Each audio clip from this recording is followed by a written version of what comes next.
오늘 같이 은혜 받을 말씀은 마태복음 28장 1절에서 10절 말씀입니다. 안식일이 다 지나고 안식 후 첫날이 되려는 새벽에 막달라 마리아와 다른 마리아가 무덤을 보려고 갔더니 큰 지진이 나며 주의 천사가 하늘로부터 내려와 돌을 굴려내고 그 위에 앉았는데 그 형상이 번개 같고 그 옷은 눈같이 희거늘 지키던 자들이 그를 무서워하여 떨며 죽은 사람과 같이 되었도다. 천사가 여자들에게 말하이르되 너희는 무서워하지 말라. 십자가에 못 박히신 예수를 너희가 찾는 줄을 내가 아노라. 그가 여기 계시지 않고 그가 말씀하시던 대로 살아나셨느니라. 와서 그가 누우셨던 곳을 보라. 또 빨리 가서 그의 제자들에게 이르되 그가 죽은 자 가운데서 살아나셨고 너희보다 먼저 갈릴리로 가시나니 거기서 너희가 배우리라 하라. 보라 내가 너희에게 일렀느니라 하거늘. 그 여자들이 무서움과 큰 기쁨으로 빨리 무덤을 떠나 제자들에게 알리려고 다름질할세. 예수께서 그들을 만나 이르시되 평안하냐 하시거늘 여자들이 나아가 그 발을 붙잡고 경배하니 이에 예수께서 이르시되 무서워하지 말라. 가서 내 형제들에게 갈릴리로 가라 하라. 거기서 나를 보리라 하시니라. 아멘. 예수님께서 달리신 십자가 곁에서 예수님의 죽음을 눈물로 바라보면서 슬픔에 잠겨 자리를 뜨지 못했던 여인들이 예수님의 시신의 발을 향품을 가지고 이른 새벽 무덤으로 갔습니다. 그런데 한 가지 걱정이 있었습니다. 무덤을 막고 있는 큰 바위를 옮길 능력이 없었기 때문입니다. 여인들이 무덤을 찾았던 까닭은 부활에 대한 믿음과 소망이 있었기 때문이 아니라 그런 믿음과 소망이 없었기 때문입니다. 그런데 그녀들이 무덤에 도착했을 때 놀라운 일들이 일어났습니다. 우선 큰 지진이 일어났습니다. 주의 천사가 하늘로부터 내려왔습니다. 무덤을 닫았던 돌을 굴려내고 그 위에 앉아 있었습니다. 여인들이 오기 전부터 천사가 돌을 굴려내고 거기에 앉아서 여인들이 오기만을 기다렸다는 뜻입니다. 오늘 우리가 오기만을 기다렸다는 뜻입니다. 무덤을 닫았던 돌을 굴려내고 그 위에 앉아있는 천사의 모습은 죽음을 이기고 승리하신 예수님의 모습을 보여주는 것이기도 합니다. 부활은 철저하게 하나님의 계획하심과 섭리하심으로 이루어진 사실을 분명하게 나타내고 있는 것입니다. 그렇다면 왜 천사가 왔을까요? 무덤을 방문하는 이들과 무덤을 지키는 이들에게 무덤이 비어 있음을 알리기 위해서 온 것입니다. 무덤을 막고 있던 돌을 옮기고 그 위에 앉은 것은 예수께서 죽음을 이기고 승리하셨음을 분명하게 보여주는 증언입니다. 사랑하는 성도 여러분, 우리가 꼭 기억해야 될 것이 있습니다. 천사가 돌을 굴려내서 예수님께서 나오신 것이 아닙니다. 지진이 일어나서 무덤의 문을 연 것도 아닙니다. 예수님께서는 무덤 밖으로 나오시기 위해서 돌을 굴려낼 필요가 없었습니다. 예수님께서는 이미 부활하셨습니다. 그렇다면 왜 무덤의 문을 여셨을까요? 이것이 중요합니다. 이것은 여인들과 다른 사람들 그리고 우리에게 빈 무덤을 보게 하고 예수님의 부활의 증인으로 삶을 살아가게 하시기 위해서 여신 것입니다. 이스라엘 백성들에게 있어서 천사는 하나님의 뜻을 사람들에게 전달하는 임무를 맡은 존재였습니다.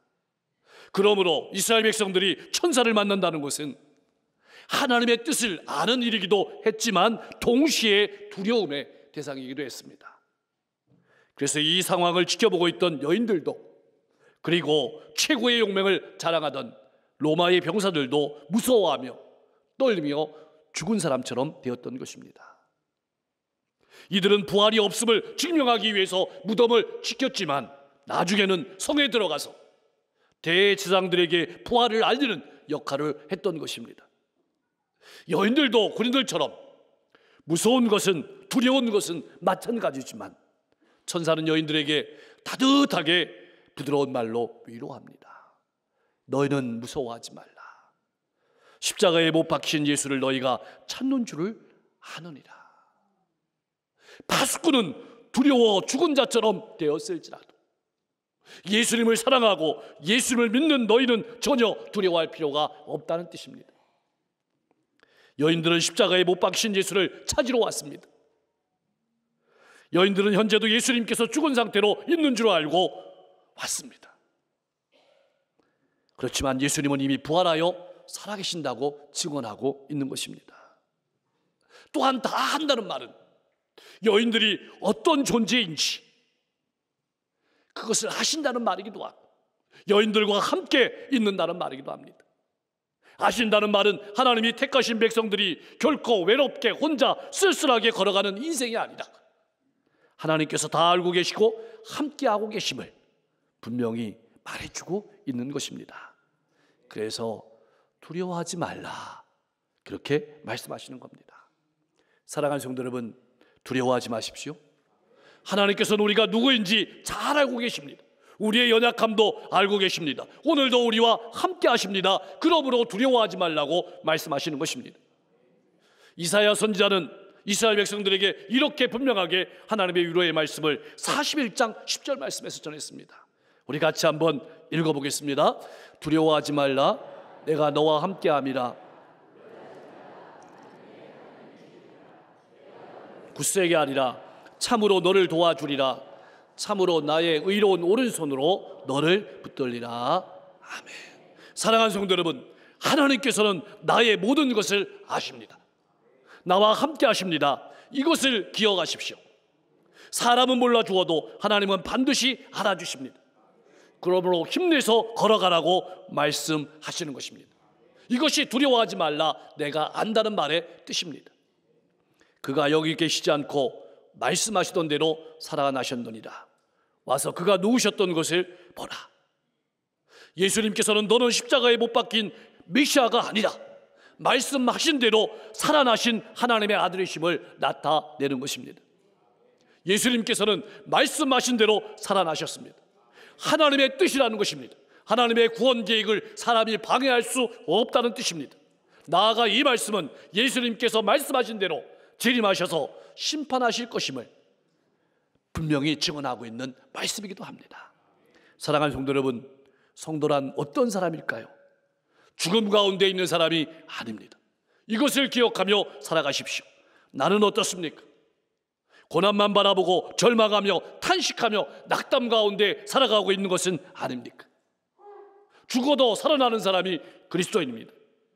오늘날 성도님 중에는 고난만 바라보고 아픔만 바라보고 그 너머에 있는 부활의 기쁨을 바라보지 못하고 절망하며 탄식하며 낙담하며 주저앉아 살아가는 분들이 너무나도 많습니다. 고난과 죽음 너머에 있는 부활의 승리를 바라보십시오. 또한 이 말씀은 예수님께서 말씀하신 대로 정확하게 분명하게 이루어졌음을 말씀하고 있는 것입니다. 신앙생활이란 무엇일까요? 내 결심을 믿는 것이 아닙니다. 내 의지를 믿는 것이 아닙니다. 희망을 믿는 것이 아닙니다. 하나님의 말씀을 믿는 것입니다. 예수님께서 말씀하신 대로 살아나셨고 지금은 하늘나라 보좌 우편에서 우리를 위해서 일하고 계십니다. 심판의 주로 오십니다. 이것을 분명하게 믿고 살아가실 수 있기를 소망합니다. 이제 천사들은 여인들을 무덤 안으로 초청합니다. 와서 그가 누우셨던 것을 보라. 부활을 눈으로 직접 확인하라는 것입니다. 여인들은 무덤 안에서 무엇을 보았을까요? 돌 위에 예수님의 수의가 몸의 형체대로 놓여있는 것을 보았습니다. 빠져나오려고 몸부림친 흔적이 없이 단정하게 놓여 있었습니다. 그러니까 부활을 분명히 보고 몸으로 느끼고 확증하란 말입니다. 또한 이 말씀은 우리의 믿음을 위해서 수위와 빈 무덤을 보여주시려고 주님께서 누우신 자리로 우리를 초청하는 말씀이기도 합니다. 사랑하는 성도 여러분, 하나님의 말씀은 반드시 이루어집니다. 이것을 분명하게 믿으시고 보이는 것을 따라서 실망하고 낙담하고 주저앉아 살아가는 것이 아니라 말씀을 따라서 기쁨으로 인내하며 승리하는 삶을 살아가는 복된 성도님들 되시기를 주님의 이름으로 간절히 축원합니다. 이제 무덤을 보고 부활을 확인한 여인들에게 천사로부터 지시가 전달됩니다. 빨리 가서 그의 제자들에게 이르되 그가 죽은 자 가운데서 살아나셨고 너희보다 먼저 갈릴리로 가시니 너희가 거기서 볼 것이다. 빨리 가라는 말은 주님께서 계시지 아니한 이곳에 더는 머물지 말고, 낙담의 자리에, 죽음의 자리에 더는 머물러 있지 말고 빨리 가서 부활의 기쁜 소식을 알리라는 것입니다. 사랑하는 성도 여러분, 그리스도인은 어떤 사람일까요? 무덤에 머물러 있는 사람이 아닙니다. 죽음 앞에서 실망하고 좌절하는 사람이 아닙니다. 우리의 인생은 무덤에서 끝나는 것이 아닙니다. 우리의 인생은 죽음에서 끝나는 것이 아닙니다. 우리에겐 부활에 대한, 영생에 대한 소망이 있습니다. 부활의 기쁨을 가지고 나아가서 수많은 사람들을 위로하고 격려하고 소망을 주는 삶을 살아가라고 우리를 와서 보고 가서 전하고 있는 것입니다. 제자들에게 전하라는 하나님의 말씀은 무엇일까요? 예수님께서 죽은 자 가운데서 살아나셨다는 말씀입니다. 죄와 사망의 권세를 깨뜨렸다는 말씀입니다. 비록 주님을 버리고 도망했지만 이제 제자들은 주님의 부활의 증인으로 세움을 받은 것입니다. 하나님의 은혜가, 하나님의 사랑이 내 연약함보다 더 크다는 사실을 잊지 마시고 힘있게 일어서서 미래를 향해 걸어가실 수 있기를 소망합니다. 천사들의 마지막 지시가 전달됩니다. 갈릴리로 가라. 거기서 너희가 예수를 보리라. 갈릴리가 어떤 장소입니까? 예수님을 처음 만난 장소입니다. 예수님께 사명을 받은 장소입니다. 예수님과 함께 놀라운 일들을 경험했던 장소입니다. 그렇다면 그곳으로 가라는 명령은 무엇일까요? 다시 한번 예수님의 제자들에게 기회를 주시는 것입니다. 부활의 증인으로 사명을 맡기시라는 것입니다. 이것이 제자들과 오늘 우리를 향하신 하나님의 뜻이고 사랑입니다. 전혀 예상하지 못한 천사의 출현과 지진과 현상으로 인해 두려워했지만 사랑하는 예수님께서 사망 권세를 이기고 부활하셨다는 소식을 들은 여인들은 그 인생의 기쁨과 소망으로 가득하게 했습니다. 이 부활의 기쁜 소식을 전하기 위해서 전속력으로 달리고 있었습니다. 그리스도인은 어떤 사람일까요? 어떤 삶을 살아야 될까요? 부활을 보고 몸으로 느끼고 부활의 소식을 가지고 세상 끝까지 부활의 기쁜 소식을 전하기 위해서 다름질한 사람이 되어야 합니다. 그러면 우리의 인생 가운데 죽음의 그림자는, 절망의 그림자는 사라지게 될 것입니다. 바로 그렇게 여인들이 부활의 기쁨을 가지고 다름질할 때 예수님께서 여인들을 만나 주셨습니다. 인사하십니다. 평안하냐? 이 말씀은 상황에 잘 어울리지 않는 말씀 같습니다. 무슨 의미일까요? 나의 죽음을 더 이상 슬퍼하지 말고 부활의 기쁨을 가지고 이제 받게 될 구원을 바라보면서 그 구원의 은혜를 바라보면서 살아가라는 말입니다. 예수님을 만나기 전에 여인들은 두려움과 기쁨이 섞인 복합적인 감정이었습니다. 근데 이제 예수님을 만나고 난 뒤에 예수님의 음성을 듣고 그들 가슴 속에 있던 두려움은 사라졌습니다. 오직 기쁨만 남게 된 것입니다. 사랑하는 성도 여러분, 그리스도인의 삶은 어떤 삶일까요? 슬픔이 변하여 기쁨이 되는 삶입니다. 낙담과 절망이 변하여 소망이 되는 삶입니다. 세상에서 그리스도인으로 살아가는 데에는 슬픔이 있습니다. 고통이 있습니다. 고난이 있습니다. 그러나 그 근심과 고통이 기쁨으로 될 날을 바라보면서 소망 가운데 힘있게 살아갈 수 있기를 소망합니다. 여인들이 나아가서 두려움과 기쁨으로 부활하신 예수님의 발을 붙잡고 경배를 드렸습니다. 그러자 예수님께서 말씀하십니다. 두려워하지 말라.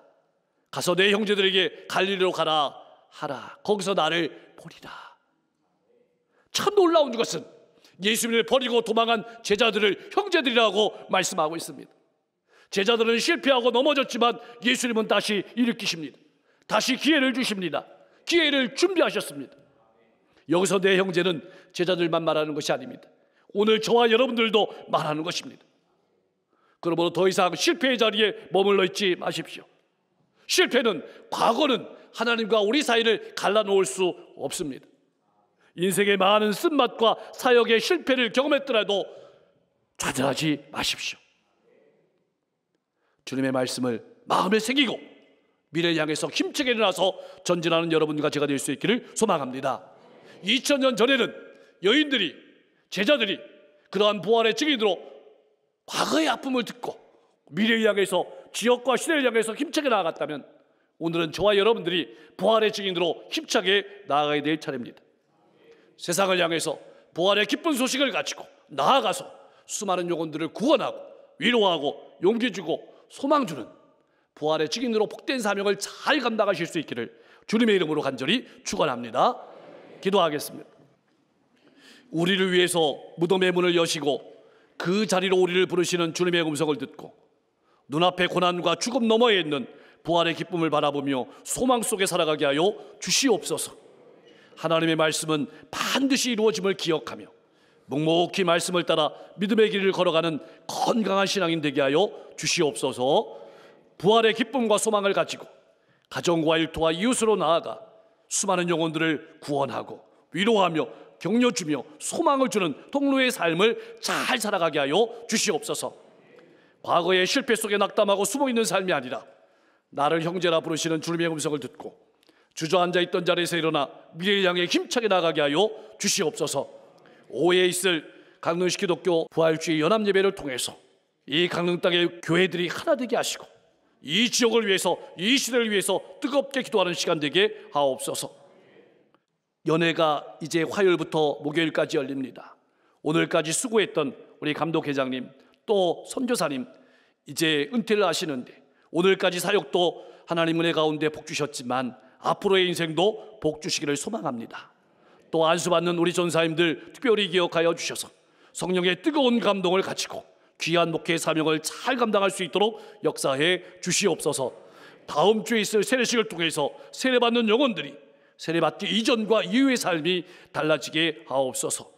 한 주간의 사역도 하나님의 은혜와 사랑이 가득한 사역이 되게 하시고 이 땅에 전쟁과 지진과 기근과 재해와 고통이 있습니다. 하나님 올곧게 평화가 정착되게 하시고 어려움과 고통 가운데서 회복되게 하시며 관계의 회복도 열어주시기를 소망합니다. 성도들의 직장과 사업장을 이 어려운 시기 가운데 든든히 세워주시고 아내와 남편이, 남편과 아내가, 부모와 자녀가 자자손손이 믿음의 명문감을 이루며 살아가게 하여 주시옵소서. 오늘도 복음을 들고 나가시는 선교사님들의 발걸음을 힘있게 하셔서 저들이 가는 곳마다 하나님의 나라가 확장되게 하여 주시옵소서. 육신의 질병과 삶의 질고와 마음의 아픔을 가지고 나온 성도 있습니까? 하나님이 만드신 몸이오니 머리부터 발끝까지 주님의 보혈을 부어 주옵소서. 온몸을 깨끗하게 하시고 구석구석이 강건케 하여 주시옵소서. 마음은 평안을 주시옵소서. 인생의 앞길은 활짝 열어 주시옵소서. 예수 그리스도의 이름으로 간절히 기도하옵나이다.